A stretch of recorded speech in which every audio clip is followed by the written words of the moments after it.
what a lot of people will report when they finally experience some healthy form of non-monogamy.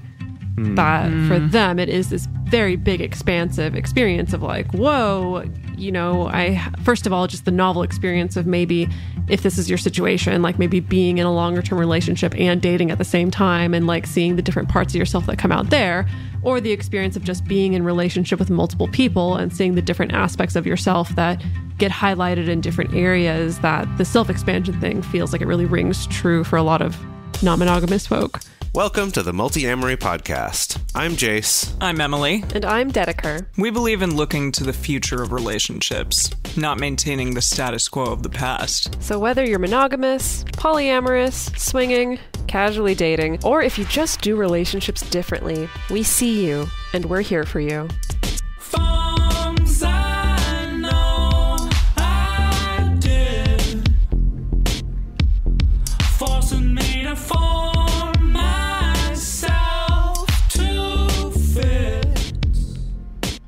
This episode of the Multiamory podcast, we're talking about identity and how relationships can affect our identities in many different ways. Sometimes relationships strengthen your personal identity and enhance the best parts of you, while other relationships may cause you to feel as though you're losing your identity. We're going to talk about some of the research surrounding identity, ways that relationships alter one's identity, and some actionable tools to help you retain your identity when you are entangled with one or multiple people. This is a big, discussed very briefly. It sort of encompassed last week's episode, but, it was entwined in your episode, Jase, on external and internal validation, but I was interested in doing a episode on identity specifically because I felt like when I was a kid and when I was like a young person in relationships and even into my 20s a bit, that my identity kind of got lost in the relationship to a degree. I don't know if this is something that you two felt, and I've heard other people that are non-monogamous and some people that are monogamous just saying like, yeah, my identity is really entwined with those with whom I'm in relationships. And yeah, I kind of was interested in that idea and wondered if there were ways to better retain your identity or if that's a thing that we should even be worrying about. So that kind of was a catalyst and a jumping off point for this episode. I mean, for me, in my experience, I definitely felt a shift for myself when I shifted out of using my partner or partners as markers of my identity. And it shifted along with a lot of things. It kind of corresponded with a shift toward first of all, just developing my own identity and doing more interesting stuff that I loved and not being not being as passive. B, shifting away from hierarchy as much. C, doing less like posting on social media of myself and my partners. Like, I don't know. It's interesting if I look back on that there is definitely a number of things that I don't know what the correlation or causation directions are there necessarily, but I don't know if for me it was tied to non-monogamy. I think it was tied to some other things going on in my life. Yeah. It's funny because I think about it and I think in some ways I've had relationships where that's happened, where I've kind of, especially if someone had a really strong identity in a certain way, that I would kind of get pulled into that. And in some cases, it's like afterward, it's like almost like walking out of a fog. It's sort of this like, gosh, where have I been the last year or whatever it was? And then other times I feel like I've come out of it with a new attribute and one that I've kept and have liked. So it's interesting to look at it in itself adapting parts of someone else's identity or just their interests or things like that isn't necessarily bad, but it is it could be. I don't know. It's an interesting thing to think about. Yeah, I've definitely met those people who are like such a we in their relationship. The relationship really is their identity and the family and all of those things. And maybe that's, again, tied to values to a degree, but that like their success or failure as a human being is kind of intrinsically tied to the relationship. And I just kind of wondered, like, is that okay? Is that a good thing? I guess if someone, wants that in their life, then sure, that's great for them. But Yeah, it's an interesting thing that I think a lot of non-monogamous people perhaps don't really feel that way. I think also looking at couples who do a lot of that we talk of like, especially when it's a we about an opinion about something, where it's like, well, we both really love this sort of thing, or we both, we whatever. That's like, sometimes that's true, and maybe that's what brought them together or why they stayed together, because we found that we really have this common love of a thing. But sometimes it's a little more one person than the other, and those lines get blurred of like, who was really the one who brought this part of that identity to the relationship. Yeah. So let's start out by defining identity. Erik Erikson, I can't get over this name. Great name. Erik Erikson, who was an ego psychologist and who created the 8 stages of psychosocial development. I did sort of a rainbow gesture with my hand just there, sort of like bum, bum, bum. Yeah, the 8 stages of psychosocial development defined identity as, quote, a fundamental organizing principle which develops constantly throughout the lifespan. So that piece is important there. We will continue to talk about him and his theories on identity development throughout the episode. Of course, that begs the question, how do we determine individual identity? What is the self? That age-old question. Is it just a feeling that we have? Is it tied to a specific declaration of oneself? Does it need to be neatly packaged up underneath a particular label? Is it attached to particular behaviors or actions that we do? Or is it something that is just plain difficult to put into words? Does it change depending on your culture? I mean, for instance, in the US, much of our identity is determined by what we do and what our jobs are, which is different in other cultures. Yeah, so how the two of you kind of determined your identities, or like if someone were to say like, who are you, Jason Dedeker? Like, what would you say about your identity? Like, what would that look like? And I wrote down some things that I thought that it might sound like, but I wonder how close I am to that. Oh, what, you wrote like scripts for us? No. By all means, like, say something different than what I wrote down, but I was just like trying to come up with what I thought your identities were. Like mine, like, I'm an actor, I'm Emily, I'm an actor and a podcast host and an ethical vegan. Like, those are like 3 things that are really important to me. And that's all like who I am and what I do again. So yeah, in the US, that is kind of tied to what your occupation is to a degree. So Dedeker, how would you identify yourself? Well, it's a weird time for you to ask me that, because I'm reading another book by Pema Chodron, who's a Buddhist nun, and who like posed this question of herself of like, if I stripped away everything people thought about me and stripped away this notion that people have of me being this spiritual leader or this author or this famous person, or even stripped away this identity as a nun, then who am I? What am I? And so I've been doing a lot of morning meditation about that, of if I strip away all the things that I do and my relationships or the places that I go or the foods that I eat or the hobbies that I have, then who am I? And there's not much there, but that's actually quite comforting to me right now. So I'm sorry, you caught me on a day where your identity is I'm much more open to being like, no identity whatsoever. And that's wonderful.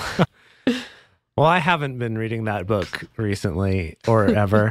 So, I mean, mine would be pretty similar to what you said, Emily, in terms of it would largely be related to what I do, right? Be like, I'm Jase and I'm a podcaster and a programmer for a visual effects company. And maybe I'd say, and I'm polyamorous or something. I might not lead with that, though. It depends if, I also wanted to maybe date this person. I think that kind of depends. Or what kind of conversation I wanted to have, even if I didn't want to date them. Just, is that because I think when you're introducing yourself, that's part of the question of whatever I say in introducing myself is also what I'm putting out there as potential conversation topics. That's a good point. And so Dedeker's I'd say my identity, right. Or no, yeah, your identity helps you get into conversation with these people that you may or may not want to date. Just saying, fuck off, I don't want to talk to you about anything. Basically, yes. That's very me. Yeah, it is. Just like, don't ask me these questions. Well, no, I said that you were an author. If you don't know who I am, yes, maybe they should know. But yeah, that you're an author and no, I mean, realistically, realistically, if I'm at a party, like, it's the same response as Jase, where you just like, you rattle off a list of your jobs, right? And that's kind of the polite thing to do. And then people take that as a cue to, either ask questions or not, or find points in common, and then we roll along from there. So yeah, I don't know. I guess I lead with telling people that I'm a relationship coach. Yeah. And then it's the slow drip of information of seeing how much they can tolerate as far as things like non-monogamy and positive sexuality and things like that. We don't always get that far. Yeah. All right. Well, that's good. So one of the stages of Erik Erikson's stages of psychosocial development is the identity versus role confusion stage, which occurs during adolescence.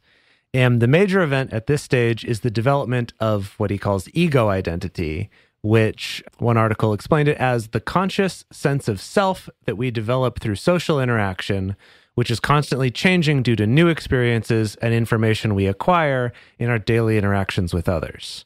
So I found that to be really interesting because right away, it's our identity based off of our interactions with other people.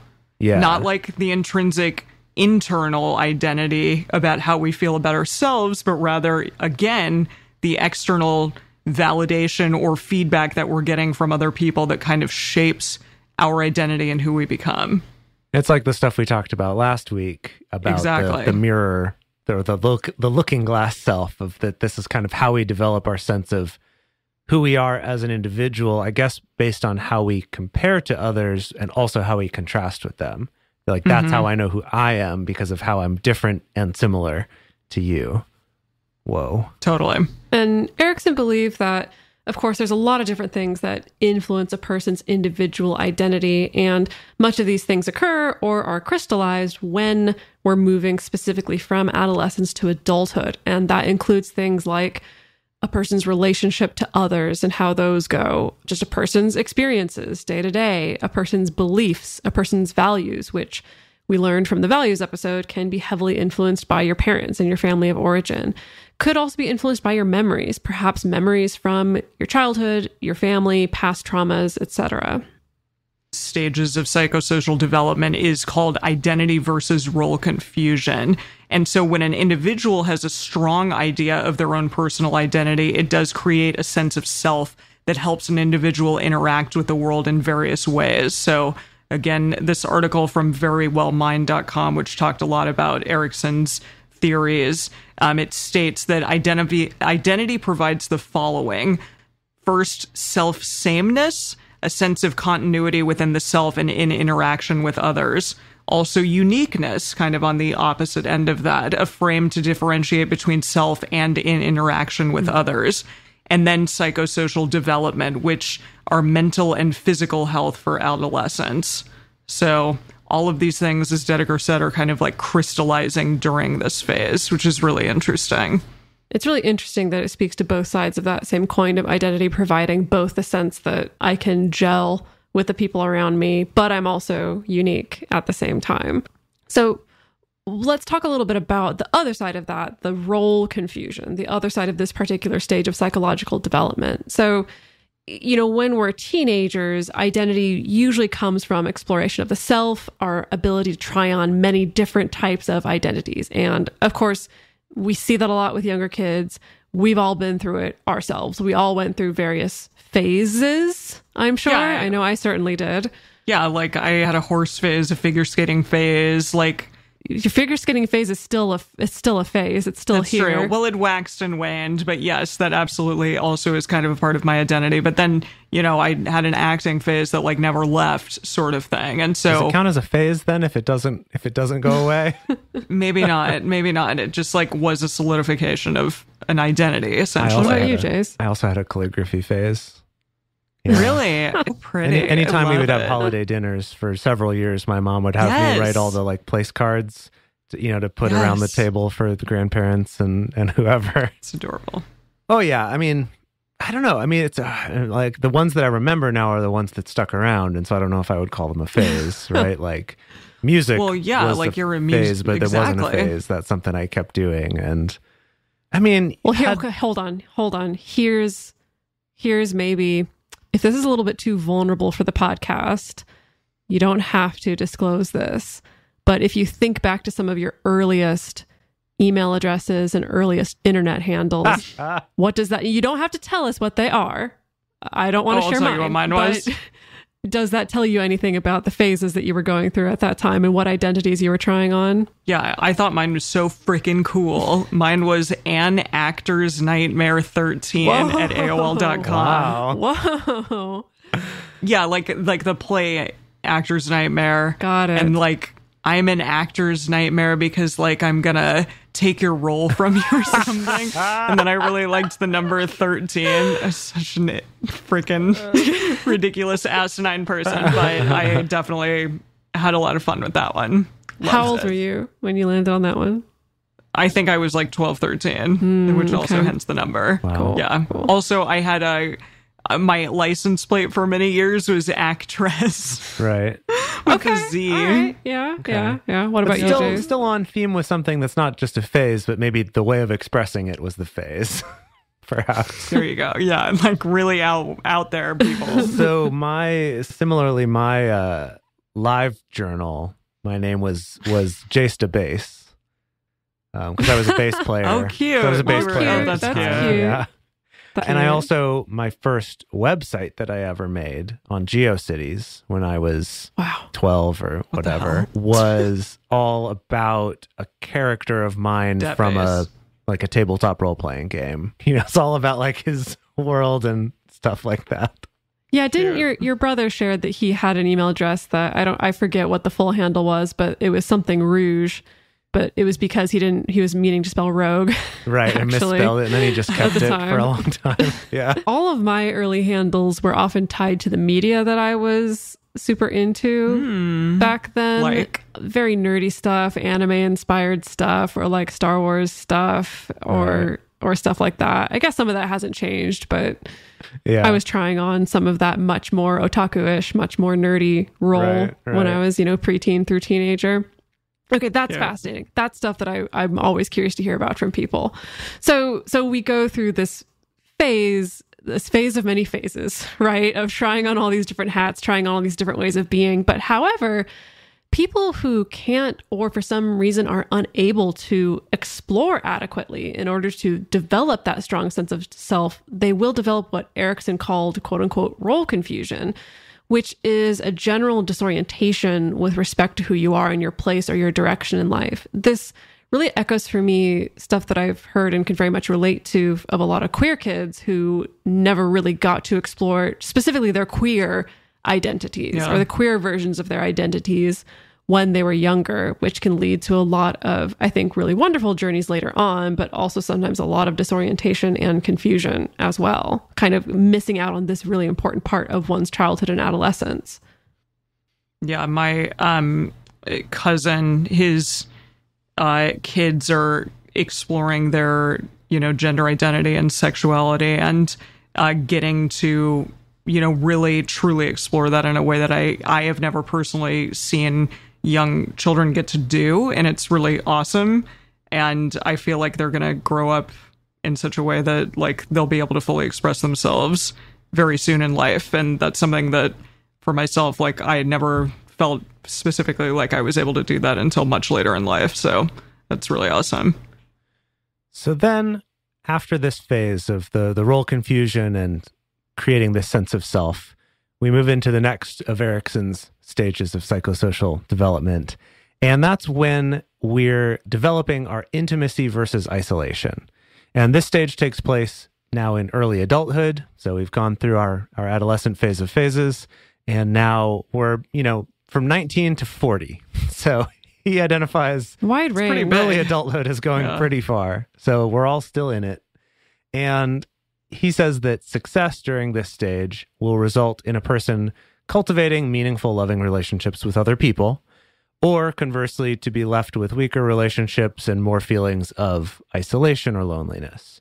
And Erikson argued that developing a strong sense of self in that previous stage could have an impact on the types of relationships one forms, as well as the health and the durability of those connections.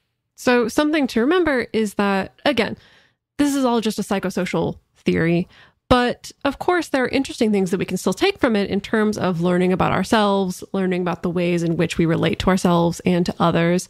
Of course, it's another reminder that it's good to allow our children or the young people around us to explore different sides of themselves to help them cultivate their individual identity.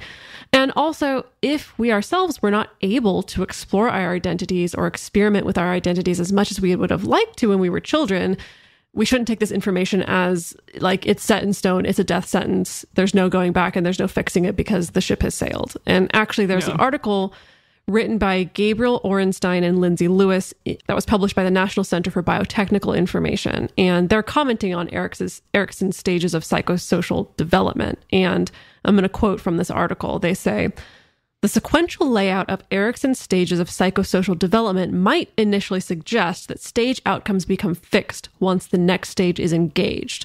While there is a fixed sequence, resolution can be a lifelong process, reactivated at various times depending on life events that affect the ego strength or maldeveloped belief patterns.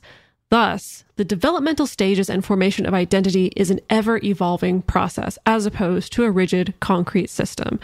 And to sum that all up, it just means that our identities shift and change over time. They're dynamic, they're ever-evolving. We're never static or fixed or stuck in any one way in our identity.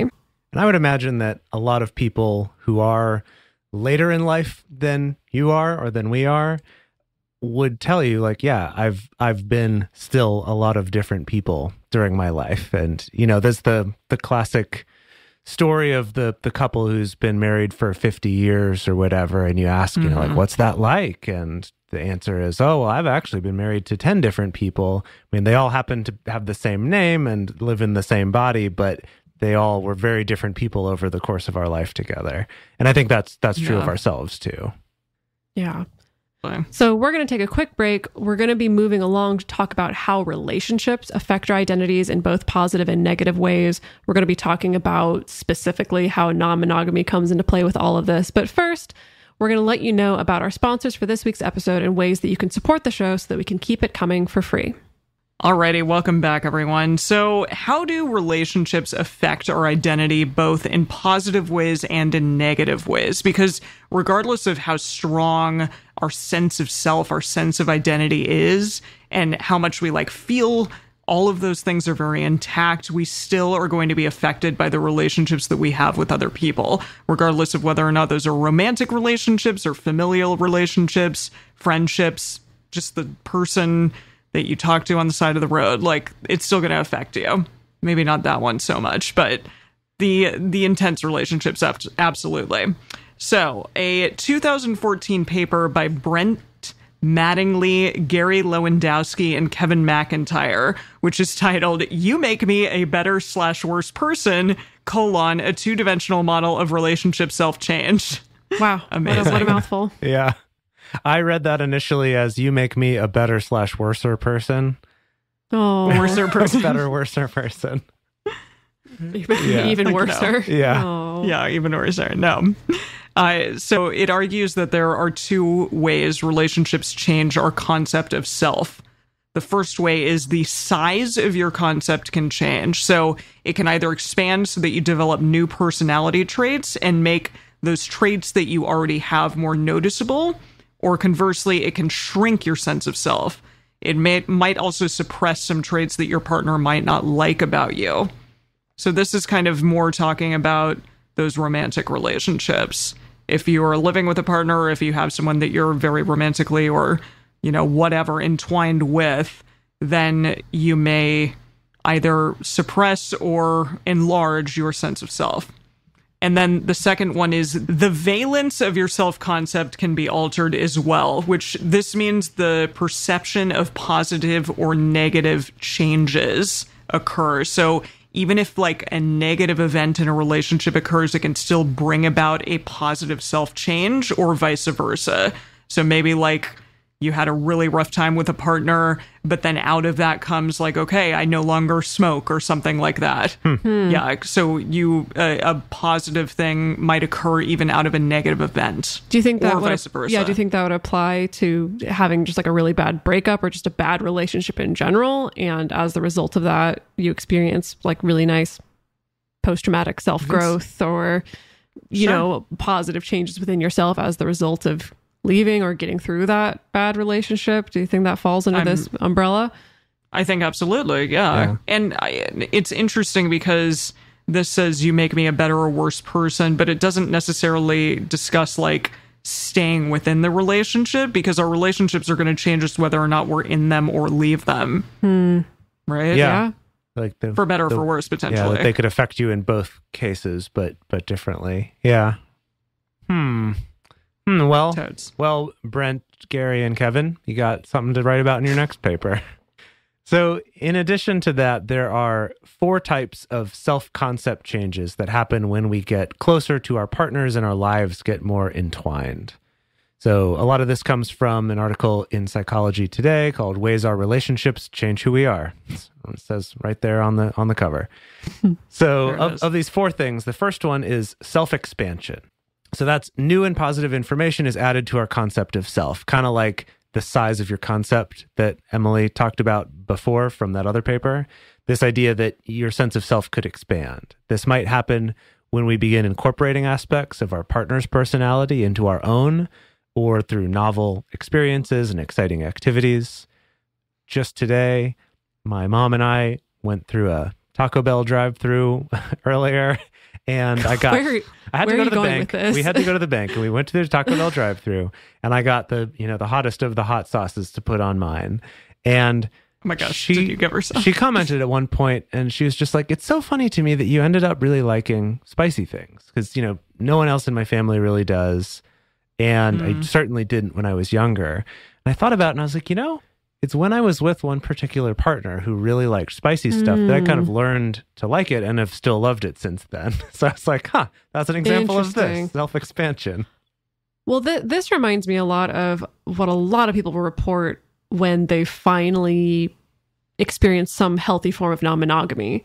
That for them, it is this very big, expansive experience of like, whoa, first of all, just the novel experience of maybe if this is your situation, like maybe being in a longer term relationship and dating at the same time, and like seeing the different parts of yourself that come out there, or the experience of just being in relationship with multiple people and seeing the different aspects of yourself that get highlighted in different areas. That the self-expansion thing feels like it really rings true for a lot of non-monogamous folk. Yeah. Totally. So the second one is self-contraction. So our positive self-concept starts to get lost. Perhaps a partner doesn't share an interest that we have, so that interest starts to fade. I could argue, maybe also if you're just constantly doing their interests and not your own, also could be a way. Maybe it's not because they don't like it, but just you kind of let them sort of dominate what you end up doing, and you just kind of lose that part of yourself. So that's the other side of that size of concept that was in that "you make me a better / worser person" article from me before. The third one is self-pruning, which is loss or suppression of the negative traits of our self-concept.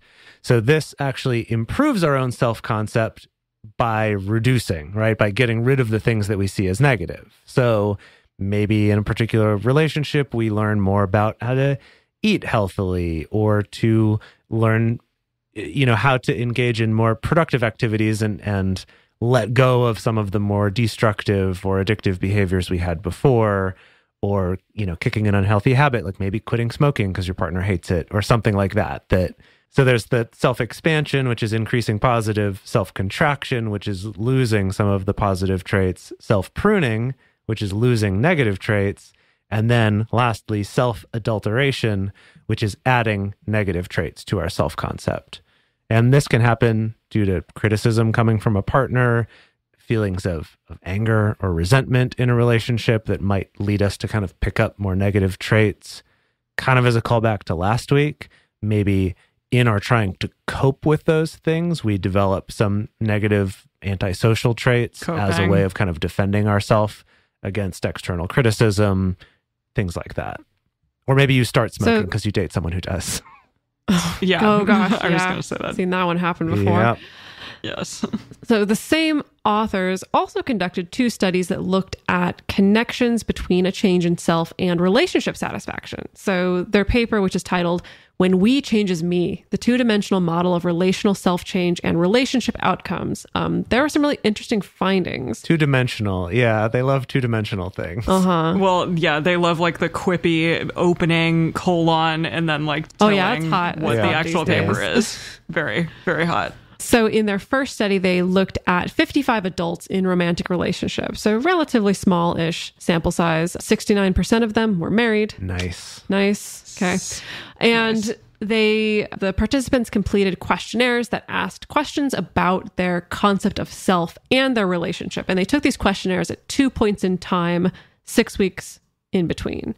So basically, they found that scoring higher in self-expansion and self-pruning in the first survey was associated with those greater... are like the positive things Right, that yeah. we just talked about in the 4. Yeah, my size of concept expands and I'm pruning out like bad habits or bad behaviors.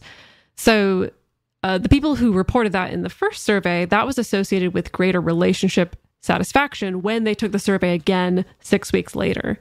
But then scoring higher in the self-contraction and self-adulteration, so the size of your self-concept shrinks or you're taking on more negative facets to your identity, and essentially having a negative concept of self on the first survey was associated with less relationship satisfaction 6 weeks later. And they found similar results occurred when they asked people about relationship commitment as well. So they came to the conclusion that this suggests that the concept of self changes over time and one's relationship will continue to impact one's sense of self over a long period of time. And then in their second study, they did that with 147 adults in relationships. 76% were in what they labeled as an exclusive relationship. So we're assuming that means monogamy. And same thing, they completed a one-time survey about their concept of self and the relationship that they were in. And it was the same thing, that those who scored high in self-expansion and self-pruning and low in self-contraction and self-adulteration had more positive relationships. They were less likely to end the relationship. They wanted to compromise and accommodate their partner's needs, and they were also very committed to the relationship. And so both of these studies essentially show that if your relationship positively impacts your sense of self, then how you feel about the relationship will also be positively affected. You're also going to be more likely to treat your partner better and want to continue to cultivate and maintain the relationship. I think this speaks to, I mean, I don't know. I feel like I always toss out this very sometimes trite aphorism about relationships being about us trying to lift each other up and help make each other into better human beings. But it seems like there's something to that holds water as far as if we feel like our relationship is helping us to become better people and make our identity closer to something that we want to be, we're going to be happier with the relationship.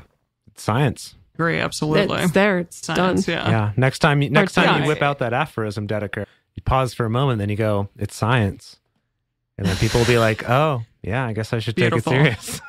I'll whip that out with my clients. It'll go over great. It's science. I'm sure.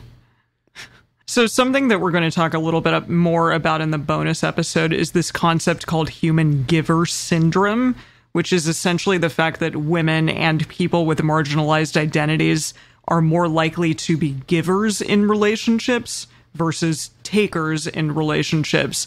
And those in more privileged positions, men and people with more privileged identities, are going to be more takers. So, we'll get more into that into the bonus episode. But basically, those who are the human givers are more in a support role than their privileged partners, and those privileged partners are essentially more likely to take up space, feel emboldened to achieve their goals.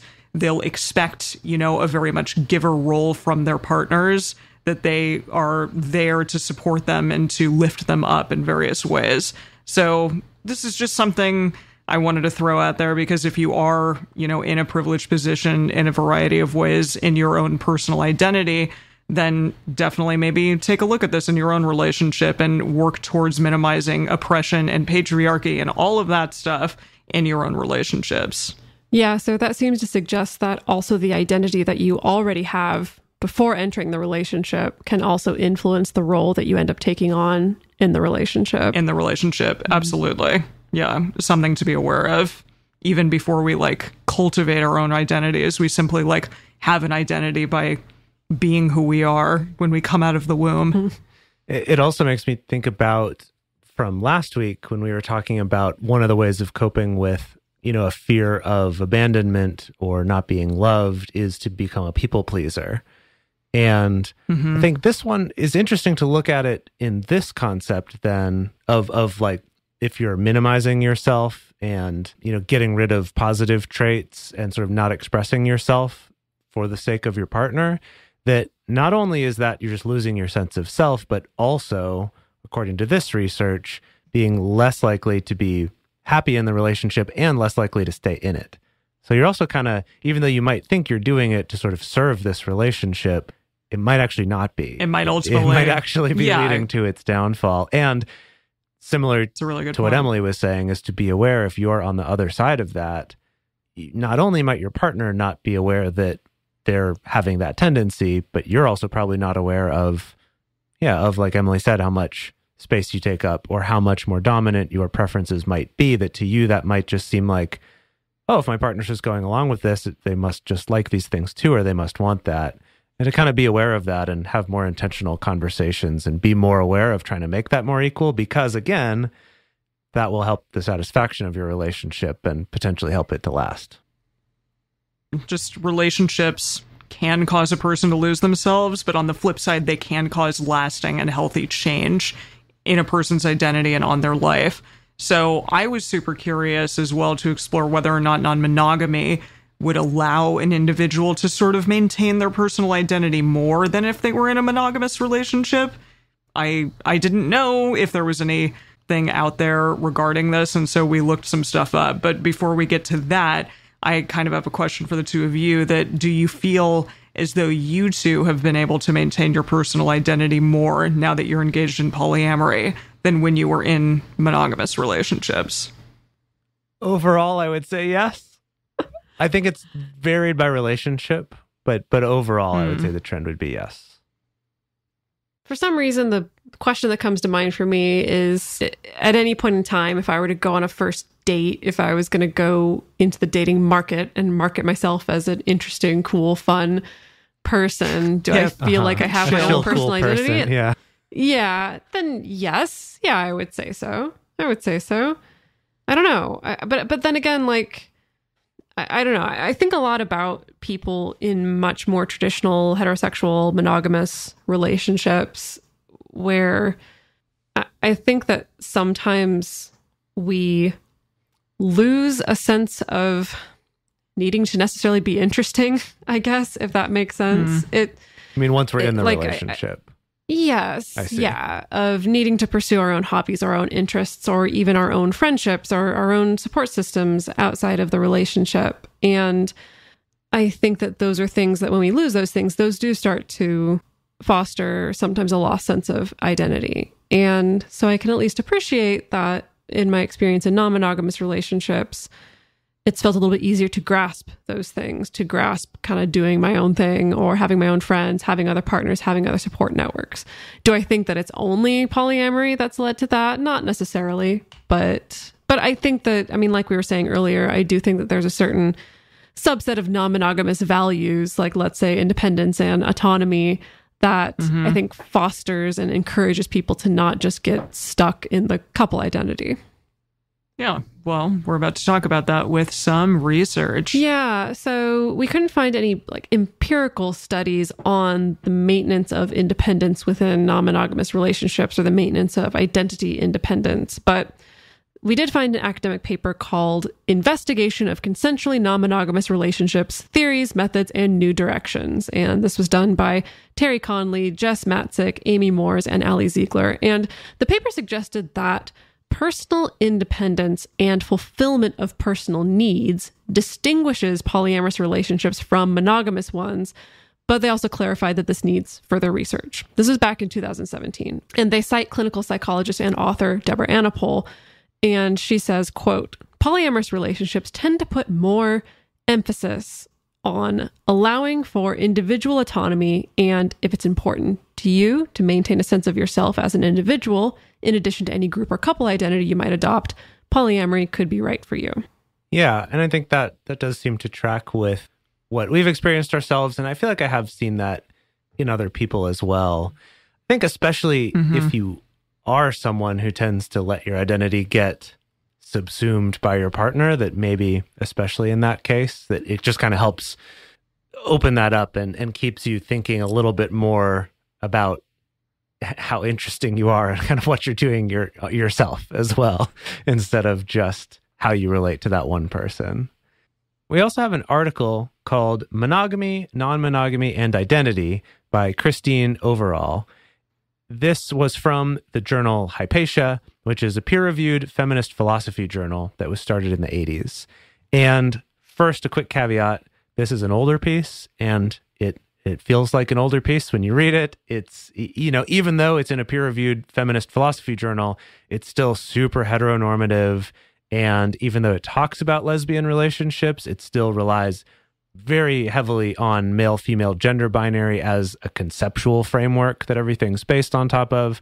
And even though the article is very gendered, it does still provide a useful starting point to talk about how our understanding of sex is gendered and how that, in turn, can influence our experience of monogamy and non-monogamy.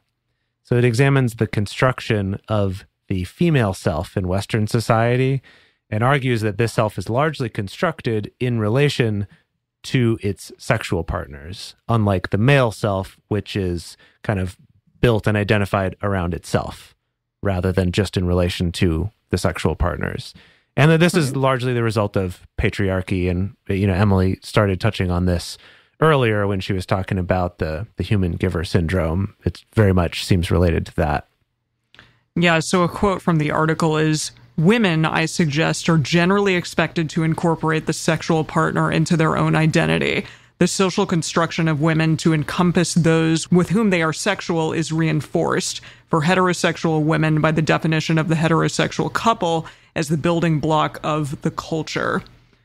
So the author is examining the influence of monogamous and non-monogamous pairings. And so they argue essentially that this way of sexual relating, so that if you get kind of trapped and sucked into your partner's identity simply because they are your sexual partner, they're the person that you're entwined with, because women are socialized to sort of do this and expand their sense of self just to incorporate the person that they're matched with, that this is bad for women. This is bad for people in general. It can create emotional turmoil for the monogamous female partner.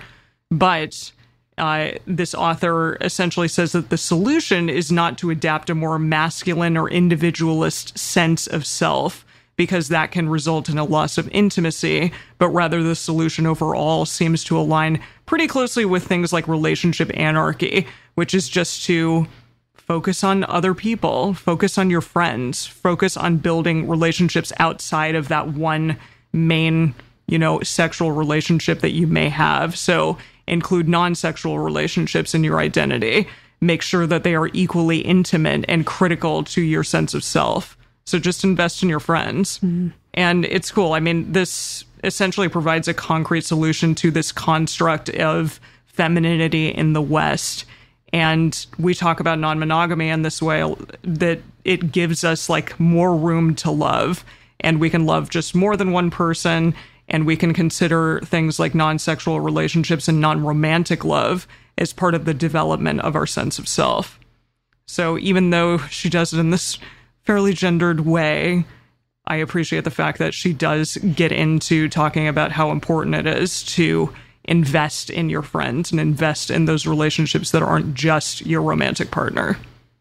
So as we close here, let's talk about some actionable tools on how to actually maintain your identity in a relationship, whether that's a relationship with one person, with multiple people, anything in between.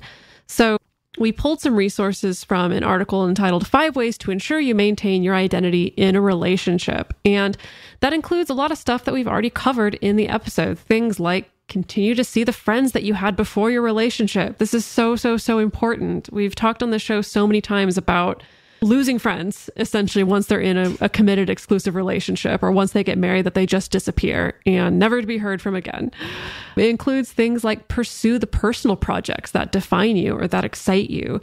Focus on your own personal development. Go ahead and take a weekend away without your significant other. This doesn't have to necessarily be a whole weekend away, but it could involve things like going to see a movie that you want to see by yourself or with your friends if your significant other doesn't want to. Still making plans with your friends or with other partners, even if, let's say, I think that it's easiest for people to kind of lose their sense of identity often with a more traditional like cohabiting or live-in partner or live-in life partner, things like that. And so that's why things like other partners can be great for this as well.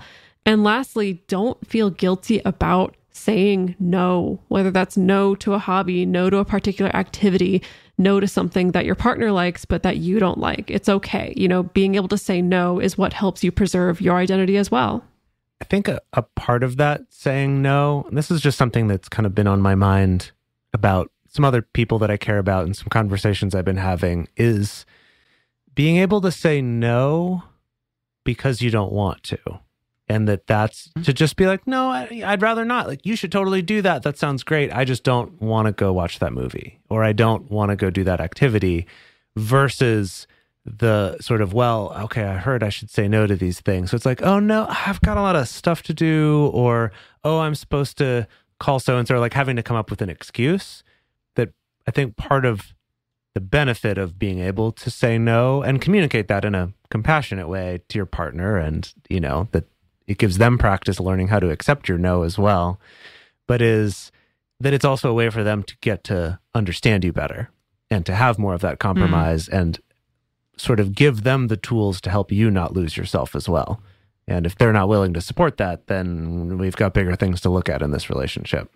Yeah. So ultimately, some of the tenets of something like solo polyamory can be a good example to follow in terms of maintaining your own identity in a relationship, which, after all, that's really what solo polyamory tends to be at its core. It's maintaining the sense of autonomy, independence, and individuality while also having relationships with other people. There's one more article we wanted to share that has some really cool tools and tips and things to help you identify your sense of self and how to keep that. These come from the same article we talked about earlier in the episode from Very Well Mind, and talks about how to strengthen your identity and discusses 4 things to talk about. So number 1 is to identify your values. Hey, guess what? Multiamory did an episode on this. It's 319. Really? You should go check it out. Not long ago. Not that long ago. So check out 319 if you haven't already, to figure out, what it is that moves you, what it is that drives you, what's important to you. And this can help you maintain your identity and have conviction about your decisions, regardless of who else is shaping your life. Doesn't mean they can't shape it, but it gives you a better sense of where you're coming from in that. Part number 2 is spend time alone to get to know yourself better. This one is especially important if you live with a partner, or if you just spend all of your free time with a loved one. Just make sure to incorporate alone time into your week so that you can rest, so that you can recharge, focus on just getting to know yourself, sort of intentionally giving yourself a space to be a little bit bored with yourself, to then find the things that you want to do and, find what matters to you and have that reset time where you're not making decisions about how you conduct yourself and what you do based on what you think someone else will think of that, and really just having that kind of reset time with yourself so that you can bring your best self to your relationship as well, in addition to just helping you maintain your identity. So the next one is practice self-compassion. So just be gentle with yourself and understand that you, as we said before, are an ever-changing and ever-evolving human being. And so, challenges, hardships, things like that are going to occur. And it's important that you offer yourself some love and some grace and do things like self-soothing techniques, self-care nights, meditation, yoga, masturbation, things like that. That's all great. And that can help you strengthen your identity. And then also become skilled at things you enjoy. So hobbies are fantastic. Go learn a new skill. Even if you're in a relationship, just take time to go out and practice your own hobbies that are separate from the hobbies of your partner. It's fun to do things together, but it's also really fun to cultivate new skills on your own. And so you might find a new friend, meet a new person. And to have something to talk about. Share. Yeah, exactly. It's if you do something separate, you have more stuff to talk about with your partner too, which is really exciting. It's a very good point. Absolutely. It's super important. So this was our giant dive into a bunch of research on identity and some actionable tools, things like that. We hope that you got a lot out of this episode. And we're really curious to hear about you and your identities and how you identify yourself and how that's kind of shaped yourself in your relationships. So in the bonus, we are going to talk about the human giver syndrome like we spoke about before, and also the superwoman schema. So our call to action question, which will be on our Instagram stories today, is how do you maintain your personal identity in your relationships? We'd love to hear your answers to that. And the best place to share your thoughts with other listeners is on this episode's discussion thread in our private Facebook group or Discord chat. You can get access to these groups and join our exclusive community by going to patreon.com/multiamory. In addition, you can share with us publicly on Twitter, Facebook, or Instagram. Multiamory is created and produced by Jase, Lindgren, Dedeker, Winston, and me, Emily Matlack. Our episodes are edited by Mauricio Balvanera. Our social media wizard is Will McMillan. Our production assistants are Rachel Shennework and Carson Collins. Research for this episode was done by Dr. Kiana Nurse. Our theme song is Forms I Know I Did by Josh and Anand from the Fractal Cave EP. The full transcript is available on this episode's page on multiamory.com.